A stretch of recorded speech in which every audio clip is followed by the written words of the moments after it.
Hai, saya Siti Kamaria. Saya seorang pelukis. Saya akan membawa anda semua meneroka dunia seni di dalam segmen Seni Siti. Kita akan berimajinasi, mendalami jiwa seni serta mencungkil bakat terpendam dalam diri sendiri. Semuanya dalam Seni Siti. Assalamualaikum, salam sejahtera. Kembali kita ke episod seterusnya di dalam Seni Siti, dan pada hari ini kita akan bercerita tentang peralatan asas melukis. Jadi alat-alat melukis ni banyak, dan saya selalu cakap jangan, kalau kita pergi kedai tu, ada yang suka pergi kedai stationery, kedai melukis, rasa nak beli semua benda. Jadi jangan, sebab kita perlu memastikan kita beli apa yang kita perlukan sahaja. Dan saya paling suka apabila kita dalam bercakap tentang alat-alat asas melukis ni, benda yang paling asas, yang paling banyak kegunaannya, yang sering kita dapat terlepas pandang adalah peralatan pensil.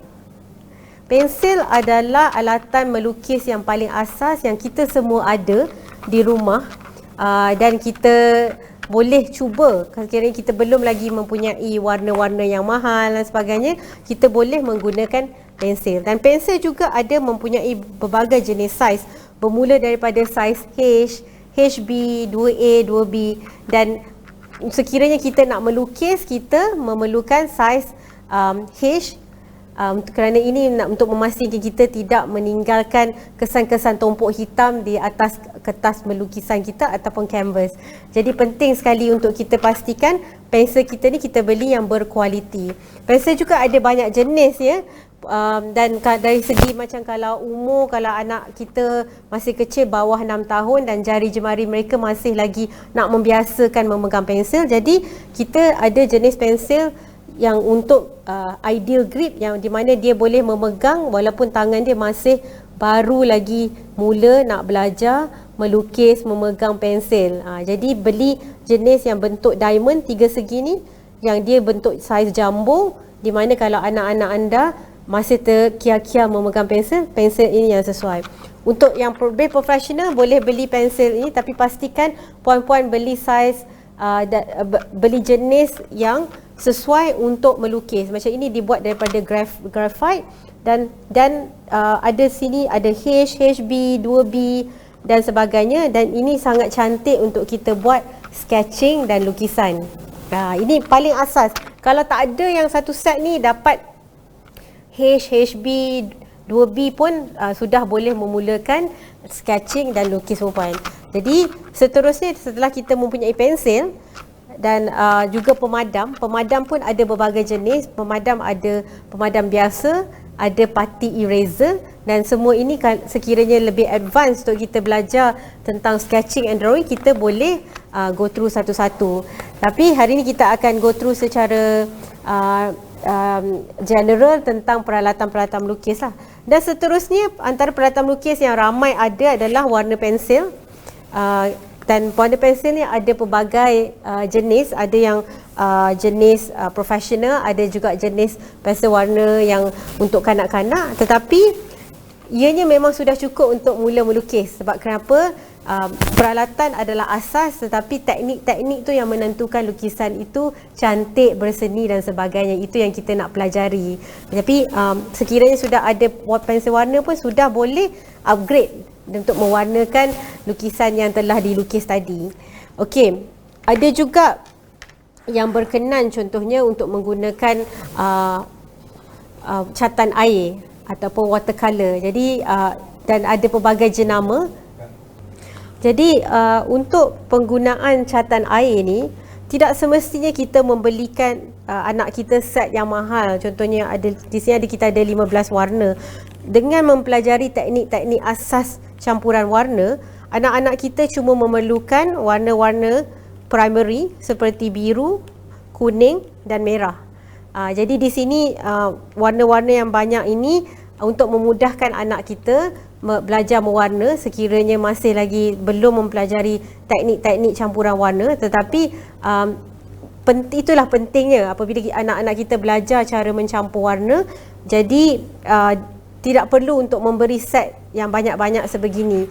Tetapi untuk pensel warna, tidak mengapa untuk membeli yang lebih banyak kerana tidak mudah untuk mencampur warna pensel ini di atas kertas. Jadi yang banyak ini tidak mengapa.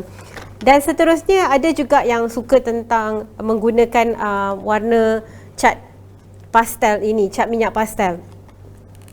Dan ini juga ada berbagai warna dan memang ni antara kegemaran kanak-kanak kita lah. Dan ini juga mempunyai teknik. Contohnya sekiranya menggunakan oil pastel ni, dia kena mencampur warna-warna itu mengikut tona warna yang sesuai.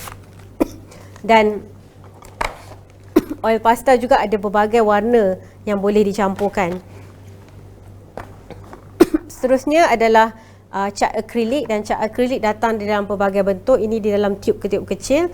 Dia juga boleh dicampur di dalam tiub-tiub besar seperti ini, seperti yang warna-warna profesional. Okey, apabila kita menggunakan akrilik ni boleh juga kita guna daripada tiub seperti ini. Dan specialnya apabila kita menggunakan tiub, dia lambat kering dan warna dia lebih nampak lebih segar. Dan sekiranya kita menggunakan akrilik strip ni, kalau anak-anak kita terlupa untuk menutupnya, akrilik ni dia cepat kering. Itu apa orang kata kelebihan ataupun kekurangan menggunakan akrilik, dia cepat kering. Dan seperti kelas kita yang sebelum ni, akrilik pun ada pelbagai jenama. Ada akrilik yang mahal, ada juga jenama akrilik yang murah. Ini juga bergantung kepada skill.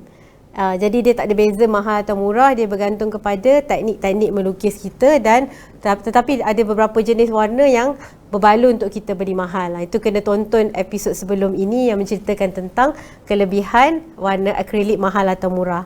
Jadi ini warna-warna yang saya bawa hari ini. Ada yang juga warna seperti gouache, cat minyak. Ini untuk kelas-kelas yang lebih advance. Tapi kalau nak cuba pun boleh. Tapi perbezaan contohnya cat minyak dia lebih lambat kering.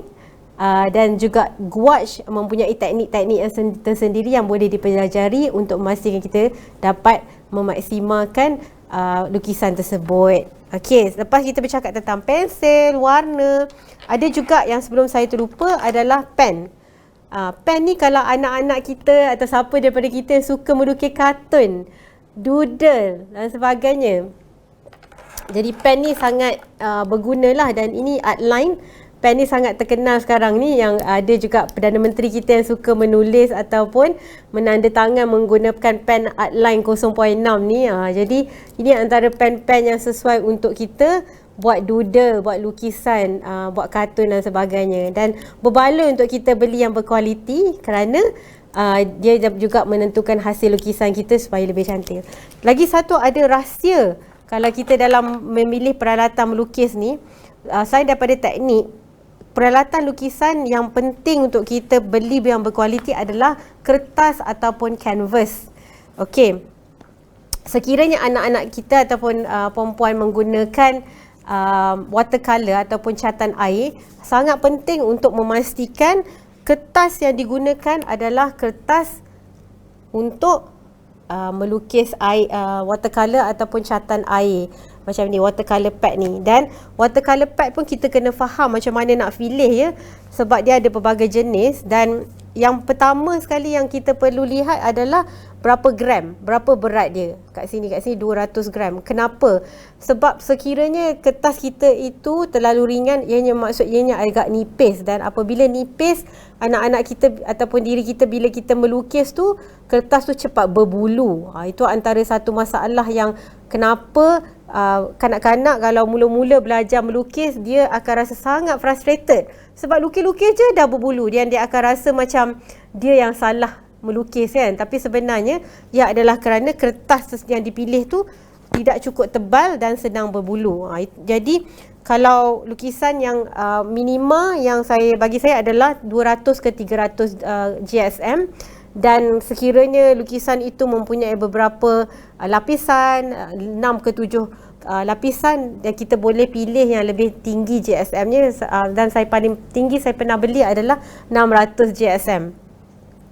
Dan seterusnya kita kena pastikan kertas itu adalah tiada asid ataupun acid free ya. Dia akan tulis di depan ni acid free, dan juga dekat sini dia akan cakap surface dia bagaimana, permukaan dia bagaimana. Kita boleh rasa kat sini permukaan dia lembut ataupun kasar. Dan untuk catatan air, dia ada juga apa yang kita panggil kemasan dia ada, sama ada hot press ataupun cold press. Jadi nak tahu puan-puan, tuan-tuan dan juga adik-adik kena cuba perbezaan cold press dan hot press ni. Bagi saya lebih suka menggunakan hot press, contohnya untuk mendapatkan kemasan yang lebih berkilat. Sekiranya saya melukis buah-buahan, anggur, ataupun saya melukis sesuatu yang mempunyai detail seperti pinggan mangkuk yang buat daripada perak dan sebagainya, saya nak mendapatkan kemasan yang berkilat, saya akan menggunakan hot press. Tetapi sekiranya saya melukis sesuatu seperti lanskap, pemandangan, lautan, saya suka menggunakan cold press. Jadi nak tahu memang kena cuba. Yang ini adalah sesuatu yang kita kena demo. Ini adalah kertas cold press. Dan seterusnya, macam saya cakap tadi tu, dari sini juga contoh cold press. Kemasan cold press ni, tapi ni dalam bentuk saiz yang lebih kecil. Yang ini adalah separuh daripada A4 dan ini daripada brand Arto, dan ini adalah antara brand yang bagi saya untuk beginner dan juga professional. Ianya adalah jenama yang sesuai dan berkualiti untuk digunakan. Ini contohnya ada ditulis di sini, ini adalah cold press ataupun tekan sejuk. Okey. Dan seterusnya adalah bila saya pernah kongsi tadi tu, sekiranya nak membuat doodle, maksudnya drawing ataupun sketching menggunakan pen sini, jangan lupa menggunakan kertas yang sesuai juga. Macam ini apa yang kita panggil drawing pad ataupun kertas lukisan untuk kita sketching, untuk kita melukis menggunakan pen yang saya tunjuk tadi. Jadi permukaan ini memastikan apabila kita lukis, dia tidak macam apabila kita melukis doodle, kita boleh melukis dengan yakin dan kita boleh buat kemasan yang tebal. Contohnya kita buat blending yang tebal dan dia tidak tembus ke belakang sebab kertasnya sangat tebal. Di belakang kita boleh nampak. Okey, dia tidak tembus ke belakang. Dan sekiranya kita ingin menambah daripada 0.6 tadi dan kita ingin menambah contohnya beberapa lapisan lagi, dan kita boleh membuat tambahan lapisan tersebut dan juga membuat pembetulan dan menggunakan pen daripada berbagai saiz. Tadi 0.6 kepada 0.2 ataupun kita nak menukar kepada 0.3, daripada yang besar kepada yang paling kecil. Dan kertas ini dapat menyerap ink kita tu tadi. Jadi sebab itu penting untuk kita melukis. Apabila contohnya di sini kita menggunakan sketch doodle, kita menggunakan drawing pad. Especially anak-anak kita yang baru nak belajar melukis, atau puan-puan, tuan-tuan yang baru nak belajar melukis, daripada menggunakan kertas A4, kertas printer tu, belilah, invest sedikit untuk beli drawing pad ni. Tidak mahal, macam ini dalam RM10 kita boleh dapat 15 keping. Jadi sangat berbaloi untuk mereka yang baru mempunyai hobi untuk doodle dan juga sketching dan drawing. Okey, jadi itu. Seterusnya kita bercakap juga tentang canvas. Sekiranya tuan-tuan dan puan-puan nak menggunakan melukis menggunakan warna akrilik, mahal ataupun dah murah, penting untuk kita memastikan canvas yang kita gunakan tu adalah untuk akrilik ataupun canvas untuk catatan minyak. Macam ini apa yang kita panggil canvas board ataupun canvas panel. Jadi dia lebih stable sebab di bawahnya ada papan kayu nipis, dan apabila kita mula melukis dia akan terletak elok, flat, rata di atas meja. Jadi apa yang saya tunjuk di atas easel ini juga adalah contoh kepada canvas panel yang selalu saya gunakan. Jadi penting dan ini juga ada pelbagai jenis canvas ini. Yang ini juga adalah canvas board, ada juga kertas akrilik yang dalam bentuk pad sebegini. Jadi pilih ikut kesesuaian dan keselesaan masing-masing. Macam saya sangat selesa menggunakan canvas panel sebab ia mudah untuk saya bingkaikan atau saya framekan, dan mudah juga untuk saya bawa ke mana-mana apabila lukisan telah selesai. Jadi itu antara perkara-perkara yang saya pastikan sempurna sebelum saya mulakan melukis. Seterusnya, apabila kita sudah selesai melukis, ada juga beberapa item yang penting untuk kita pastikan kemasan lukisan kita tu sempurnalah. Contohnya yang ini saya nak tunjuk contoh matte varnish. Ni varnish ni kenapa kita perlu guna apabila kita melukis akrilik contohnya, ataupun kita melukis menggunakan oil pastel, ataupun kita melukis menggunakan pensel warna pun. Apabila kita spray dengan clear spray ni, lukisan kita akan tahan lebih lama dan akan nampak lebih vibrant, lebih bertenaga. Jadi penting, ini antara rahsia-rahsia memastikan lukisan anak-anak kita atau lukisan kita nampak lebih berseri-seri. Jadi penting, ada yang membeli clear spray cat di kedai cat biasa, tapi saya lebih suka untuk invest sikit untuk beli professional varnish macam ni daripada Winsor & Newton, untuk saya pastikan lukisan saya nampak lebih bertenaga. Dan ini adalah jenis spray, dan apabila canvas saya kecil sebegini besar ini saja, it's okay untuk saya beli bentuk spray ni. Tapi apabila saya menggunakan canvas yang lebih besar, saya akan menggunakan akrilik macam ini untuk akrilik varnish di dalam bentuk sebegini, yang saya menggunakan berus yang besar untuk saya sapukan sebagai kemasan di atas canvas saya. Ini sangat penting. Kemasan ini memastikan lukisan kita dapat tahan lebih lama, dan macam contohnya lukisan saya memang invest pastikan akrilik varnish saya gunakan jenama yang terbaik di pasaran. Macam ni saya selalu beri daripada US ataupun daripada China. Tapi jenama Minwax ni contohnya daripada US, dan ini antara jenama yang terbaik yang saya pernah guna untuk varnish lukisan saya. Kenapa? Sebab sekiranya kita telah melukis penat-penat, contohnya 2-3 hari tak tidur malam melukis, lepas tu kita terlupa varnish. Jadi dalam masa tempoh setahun saja lukisan kita nampak pudar, suram.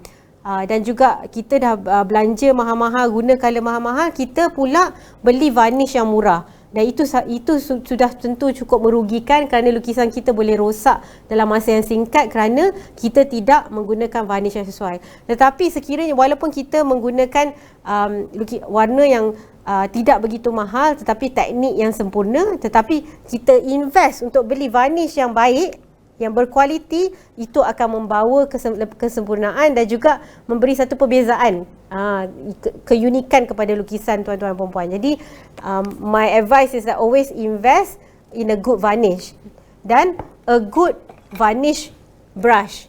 Berus untuk kita varnish tu, invest untuk berus yang sedikit lebih berkualiti. Kenapa? Sebab kita tak nak bulu-bulu daripada berus tu terjatuh. Waktu kita varnish tu terjatuh bulu-bulu ataupun berus ni. Jadi dia sangat sukar untuk kita keluarkan daripada lukisan kita, dan ianya juga akan mencacatkan kemasan lukisan kita. Jadi penting untuk kita membeli varnish yang berkualiti dan juga berus yang berkualiti. Itu antara tips-tips saya di dalam alat-alat asas untuk kita melukis. Dan ini juga sesuatu yang saya belajar mengenai pengalaman. Ada juga mungkin tuan-tuan dan puan-puan mempunyai pengalaman yang lebih baik, yang boleh juga dikongsi. Jadi kongsi di dalam ruangan komen. Dan kita juga nak belajar daripada pengalaman semua, apa antara peralatan-peralatan yang memberi keunikan kepada lukisan tuan-tuan dan puan-puan. Saya nantikan pengongsian tuan-tuan dan puan-puan juga. Jadi ini saja buat kali ini. Jangan lupa saksikan bahagian seterusnya pada minggu hadapan. Semuanya dalam Sini City. Bye.